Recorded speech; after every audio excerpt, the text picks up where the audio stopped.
A paz do Senhor a todos os queridos irmãos. Quero trazer uma palavra breve aos nossos corações, que está em Mateus, no capítulo 10, versículo 31, que diz assim, a palavra do Senhor, eu vou estar lendo para vocês. Não temais, pois mais valei vós do que muitos passarinhos. Quando o Senhor Jesus Cristo, queridos, ele fala isso para os seus discípulos, ele está dando uma missão para eles. Ele vai mandar os 12 na missão do evangelismo, para pregar a palavra do Senhor. E o que Jesus diz para os seus discípulos é bem interessante, se você ler o capítulo 10. As ordenanças que ele vai dar para os seus discípulos, as orientações que ele vai dar para os seus discípulos é a seguinte, são várias, né? Mas uma das que ele vai dar é a seguinte para eles, no 10, 9, ele diz: não possuais ouro, nem prata, nem cobre em vossos cintos, nem alforjes para o caminho, nem 2 túnicas, nem alparcas, nem bordão, porque digno é o operário do seu alimento.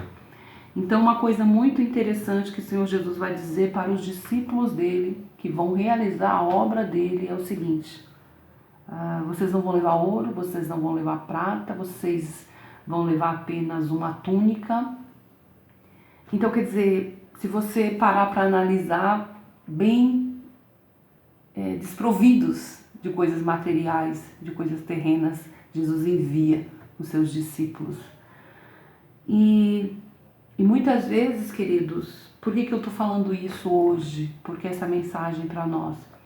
Porque nós estamos vivendo hoje um momento de crise muito grande e nós pensamos o seguinte: eu preciso estar provido de coisas materiais. Muitas vezes a gente quer colocar a nossa fé nas coisas materiais, nos bens materiais, a nossa segurança nos bens materiais, a nossa satisfação nos bens materiais. E quando Jesus ele envia Pedro, ele envia João, ele envia os seus 12 discípulos, Jesus não dá para eles nenhuma segurança material. Então, Jesus não faz nenhuma promessa material para eles. Por que eu quero trazer isso para nós hoje, nesses dias de aflição que nós estamos passando, dias de incerteza em todas as áreas da nossa vida? Nós estamos com incertezas em todas as áreas, irmãos, na área financeira, né? Na área da saúde. Nós não sabemos o que vai acontecer. Sabemos pela palavra de Deus que o que está para acontecer, queridos irmãos, são dias cada vez piores, né? Dias maus mesmo estão chegando, irmãos. Tempos trabalhosos, dias difíceis. E nós não podemos colocar a nossa esperança em coisas terrenas. Porque as coisas terrenas, elas podem em algum momento falhar. As coisas terrenas não têm todo o poder para nos ajudar. Então nós temos que colocar a nossa esperança, a nossa fé em Jesus. E não podemos deixar que sentimentos ruins comecem a aflorar dentro de nós, porque é momento que nós estamos vivendo, cada um dentro da sua casa, no seu lar, porque essa pandemia ela veio trazer algo que a gente nunca tinha vivido antes, né? Situação que a gente nunca tinha vivido. Eu me lembro que eu sempre falava aqui na igreja que nós tínhamos que estar sempre agradecendo, porque nossos irmãos na Venezuela estavam sofrendo demais, na Coreia, na China, em tantos lugares, nossos irmãos sofrendo, e nós tínhamos que levantar as mãos para os céus e agradecer a Deus pela vida que nós tínhamos e a liberdade que nós tínhamos aqui no nosso país. E de uma certa maneira agora a gente pode provar o que é a falta de liberdade, né? Por causa de uma doença, por causa de um vírus, nós podemos agora provar um pouquinho do que é a nossa liberdade, ela ser controlada, né? Nós estamos agora com uma liberdade controlada, não sabemos por quanto tempo. Então, queridos, e isso pode estar gerando em muitas pessoas muitos tipos de sentimento de vazio, sentimento de abandono, sentimento de tristeza, de angústia, sentimento de ansiedade, de insatisfação. Mas, queridos, nós temos que, em nome de Jesus, repreender tudo isso, todos esses tipos de sentimento. Nós temos que olhar para o nosso Mestre, olhar para Jesus. Nós não somos daqui. Você não é daqui, eu não sou daqui. Nós não pertencemos a este mundo. Se você não pertence a este mundo, você vai sofrer, vai ter aflições, os discípulos, eles tiveram aflições, eles sofreram. E Jesus, ele vai mais longe quando ele fala, ele dá ordem aos seus discípulos, dá missão para os seus discípulos. Ele diz para eles não levarem nada, nenhum suprimento terreno, nada terreno. Não tinha que levar ouro, não era para levar comida, alimento, nada, veste, nada. Era só a veste do corpo mesmo. E Jesus ainda mais um pouquinho à frente, se você ler comigo no 10:17, Jesus ainda vai dizer assim para eles, acautelai-vos. No 10:17, porém dos homens, porque ele vos entregarão aos sinédrios e vos açoitarão nas suas sinagogas. Nossa, você já imaginou, querido, você sendo o teu mestre? Você tem um mestre que você admira, um mestre que você segue, um mestre que você tem certeza que é o Salvador, que é o Messias, e daí ele te designa para uma missão. E aí ele começa a te dar todas as diretrizes da missão. E aí uma das primeiras coisas ele vai dizer é o seguinte, não levem nada. E depois ele vem com algo mais animador ainda, né? Vamos falar que é animador. Ele diz assim, vocês vão ser entregues. Vocês vão ser açoitados. E depois ele diz assim, no 21, o irmão entregará ao seu irmão a morte, o pai o filho, os filhos se levantarão contra os pais e os matarão. E aí ele diz para os discípulos, mais uma orientação que ele dá aos discípulos é a seguinte, vocês vão ser odiados de todos por causa do meu nome. E vocês vão ser perseguidos. Então, pensa você, o mestre que você ama, o mestre Jesus, dá ordem a você, diz para você que você tem uma missão na terra, né? E ele diz, você não vai levar nada. Ele diz para os discípulos, você não vai levar nada. E ele ainda leva, ele fala, olha, vai ter perseguição, vai ter levantes dentro da sua própria casa, da sua própria família, vão entregar vocês vão ser açoitados, né? Então, querido, Jesus ele vai dizer tudo isso para os seus discípulos e mais algumas coisas. Mas algo muito maravilhoso também, queridos, que logo no começo, quando Jesus dá ordem para eles irem pregar para as ovelhas de Israel, no 10:8 ele vai dizer, curai os enfermos, limpai os leprosos, ressuscitai os mortos, expulsai os demônios, de graça recebeste, de graça dai. Jesus Cristo, ele vai dar uma das primeiras coisas que ele vai dar para os seus discípulos é poder. Poder. Nós somos discípulos de Cristo. Você tem poder, querido, na sua vida. Você tem autoridade de Cristo na sua vida. Então, hoje, os discípulos não querem mais sofrer. Os discípulos não querem mais passar por dificuldades, em lutas nessa terra. Os discípulos querem apenas comer o que há de bom e de melhor. Os discípulos querem, nesta terra, a terra que mana leite e mel. E não foi isso que Jesus nos prometeu, amados. E nós estamos vendo isso. Porém, se nós não acreditarmos no Evangelho como ele é, se nós não entendermos o Evangelho como ele é, nós nos tornaremos pessoas insatisfeitas, frustradas, ansiosas, cheias de emoções e sentimentos ruins. E então isso tudo vai nos distanciar de Deus, nos distanciar do Senhor. Porque os sentimentos ruins, o inimigo vem e ele começa a trabalhar em cima disso daí e nos afastar cada dia mais e mais de Deus. Amado, o tempo está difícil, tá? Os dias estão maus? Estão maus os dias. Mas nós temos que nos apegar cada vez mais com o nosso Mestre Jesus. Aquele que nos chamou, aquele que nos tem enviado. De repente, nós nunca fizemos uma missão longe, mas nós somos missionários, fazemos missão dentro da nossa casa, da nossa família, no meio de poucos irmãos às vezes. Mas nós temos que entender, não somos imunes, amados, às coisas que acontecem. O sol nasce para o justo e para o ímpio, diz a palavra de Deus. Então, se nós tivermos isso, soubermos disso, que os discípulos de Cristo, eles passaram por tantas situações, João passou, Paulo passou, nós também, nós não somos diferentes, nós não somos melhores do que ele. Você não é melhor do que Paulo, que João, nem eu. Por que não passaríamos? Mas Cristo fala algo maravilhoso para aqueles discípulos, amados, foi o que eu li no começo. Ele fala o seguinte, ele vai dizer aqui no 10:31, que foi o que eu li para você. Não temais, pois, mais valei vós do que muitos passarinhos. No mesmo capítulo, o mesmo Jesus que dá a missão, que fala como eles têm que fazer, todo o procedimento que eles têm que ter nessa missão. E ele vai dizer para esses discípulos, vocês valem mais do que muitos passarinhos. Você vale mais do que muitos pardais. E uma outra coisa que ele vai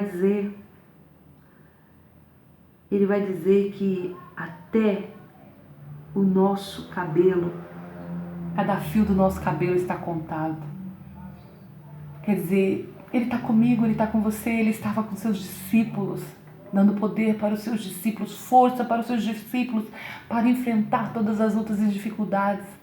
Ele também está comigo, ele está com você, para nos ajudar, amado. Não deixe que sentimentos maus venham aflorar. Sentimentos de abandono, tem gente que está se sentindo abandonado. Ai, porque eu não posso ver as pessoas, eu estou sentindo um abandono. Não, querido. O inimigo quer que você sinta isso. É o inimigo, não é o Senhor. Isso não vem de Deus. Não deixe que sentimentos ruins tomem conta da sua mente, tomem conta do seu coração. Repreenda em nome de Jesus. Nós não podemos impedir que os passarinhos voem sobre a nossa cabeça. Não podemos. Mas podemos impedir eles de pousarem e quererem fazer ninho na nossa cabeça. Da mesma forma, Satanás, nós não podemos impedir ele de lançar as tentações, mas nós podemos repreender e não deixar que as tentações, que as insinuações dele venham a fazer um ninho na nossa cabeça, dentro da nossa mente. Não deixe a insatisfação, nem o sentimento mal tomar conta de você. Se aproxime mais de Deus, se aproxime mais do Senhor. Não fique pensando como muitos pensam, que você precisa disso, daquilo outro, amado. Que você precisa de uma grande fortuna, de muito dinheiro, de uma boa casa, daquilo outro. Isso é o mais importante. Não. Salomão foi um homem, querido, muito rico.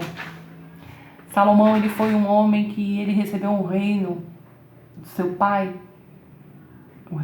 o rei Davi, e ele recebeu esse reino totalmente pacificado, próspero.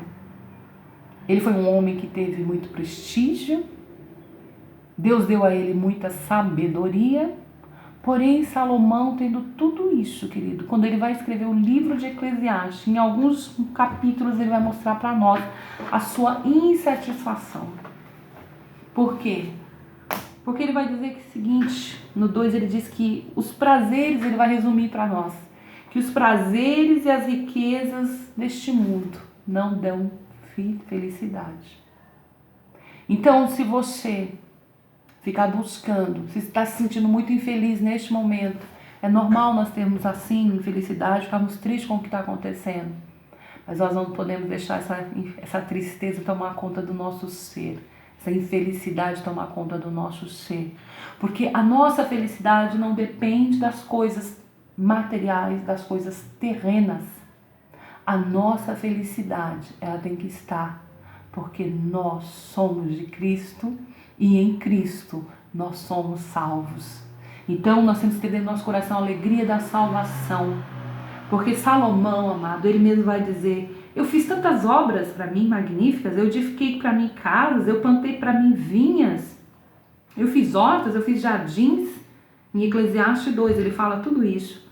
Eu fiz tanque com água, eu fiz para regar os bosques, eu adquiri servos e servas, eu tive ovelhas, vacas, eu amontoei para mim prata, ouro, joias, tantas coisas eu fiz, eu tive, eu conquistei. Mas no Eclesiastes 2:11 ele vai dizer assim: mas eu olhei para todas as obras que fizeram as minhas mãos, como também para o trabalho que eu trabalhando tinha feito, e eis que tudo era vaidade de aflição de espírito, e que proveito nenhum havia debaixo do sol. Salomão está mostrando aqui para nós uma insatisfação com tudo que ele tinha. Por quê? Porque num determinado momento da sua vida, Salomão se deixou levar pelas coisas terrenas, pelos prazeres deste mundo, pelos prazeres, pelo pecado, serviu deuses estranhos, se afastou de Deus, amados. E se afastar de Deus, se afastar de Jesus, vai trazer em nós insatisfação. Por isso, queridos, nós não podemos deixar de buscar a Deus, porque sentimentos ruins vão querer se apossar de mim, vão querer se apossar de você. E a insatisfação, ela é terrível, queridos. A insatisfação de Salomão era grande, por quê? Porque depois que ele fez tantas obras, realizou tantas coisas grandiosas, fez o templo de Salomão, fez o seu palácio, a sua casa, ele chega à conclusão do seguinte: nada disso me traz alegria. Nada disso me traz contentamento, né? Então por que nós temos que viver achando, querido, que somente tendo muitas coisas, estando tudo bem em todas as áreas da nossa vida, nós vamos ter alegria dentro de nós? A verdadeira alegria, ela não está nos bens materiais. A verdadeira alegria, ela não está nas coisas terrenas. Ela está em Jesus, na salvação. Então, queridos, o verdadeiro sucesso que Salomão devia ter buscado era ter conhecido mais a Deus e honrado mais ao Senhor, da maneira como ele merece. Salomão foi um homem desobediente e ele foi, em alguns momentos, ele foi infiel ao Senhor. Ele foi infiel a Deus. Então, olha o contraste. A gente olha para Salomão, a gente vê que ele tinha tantas coisas materiais, tantas coisas nessa terra, e ele não era um homem satisfeito, contente. Agora olha Jesus enviando seus discípulos aqui, dizendo para eles: olha, vocês não vão levar nada, nada. Mas, queridos, quando eles voltam da missão, eles se alegram. Eles se alegram.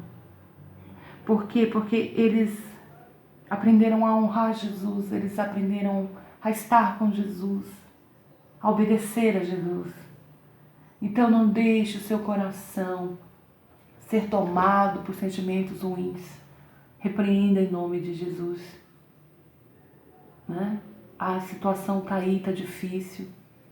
Nós precisamos sim de vestes, precisamos de alimento, precisamos ser prudentes, precisamos vigiar, precisamos seguir as estratégias que Deus nos dá, porque Deus nos dá estratégia, amados.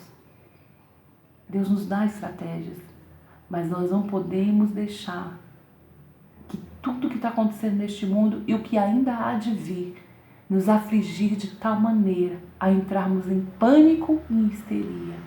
Não vamos entrar em pânico, não vamos entrar em histeria, porque o Senhor disse para nós nesta noite que nós valemos mais do que muitos pardais, do que muitos passarinhos. E Ele diz para mim e para você nesta noite que cada fio de cabelo nosso está contado. Ele te conhece. E você, conhece a Ele? Se você não o conhece com intimidade, talvez seja o momento de você falar com Ele, de você buscar a Ele, buscar ter um relacionamento com Ele. Senhor Jesus, que é um relacionamento profundo comigo e com você. Você já imaginou você ouvindo aí a voz do Senhor dizendo para você: ei, para aí, vamos parar com essa histeria toda, vamos parar com esse pânico todo seu aí, porque para mim você vale mais do que muitos pardais. Se Ele alimenta os pardais, será que Ele não vai cuidar de mim, não vai cuidar de você? Vamos passar por lutas, aflições, mas Ele tem cuidado de nós. Amém, queridos? Esta é a palavra que Deus colocou no meu coração. Que o Espírito Santo possa falar melhor com você. É uma dificuldade para nós gravarmos, não é fácil, a gente não tem costume de fazer isso. É difícil, parece fácil, né? Mas não é não, é difícil. Então, querido, que você busque mais a Deus, busque mais ao Senhor. Saiba que assim como João, Pedro, Paulo, Tiago, Timóteo, nós temos uma missão nessa terra. Nós somos discípulos de Cristo. E que Ele nunca prometeu que ia ser um mar de rosas. Muito pelo contrário, Ele disse: vocês vão ter aflições, mas tem bom ânimo. Eu venci o mundo. Jesus venceu. O nosso Mestre venceu o mundo. E nós também vamos vencer, vamos perseverar até o fim, em nome de Jesus. Fique com Deus, querido. Que Deus te abençoe seu lar, abençoe sua casa, abençoe sua vida, abençoe sua mente. E que a cada dia você se achegue mais ao Senhor. A palavra diz: buscar ao Senhor enquanto se pode achar. E eu quero dizer um negócio para você. Está muito próximo de Jesus vir buscar a sua noiva. Você já faz parte? Você faz parte. Você é noiva de Cristo. É noiva do Cordeiro, porque Ele está vindo buscar a noiva dele. Então, amado, é tempo de reflexão, é tempo de buscar mais o Senhor. Em nome de Jesus, que Deus te abençoe. Fique com Deus. Amém.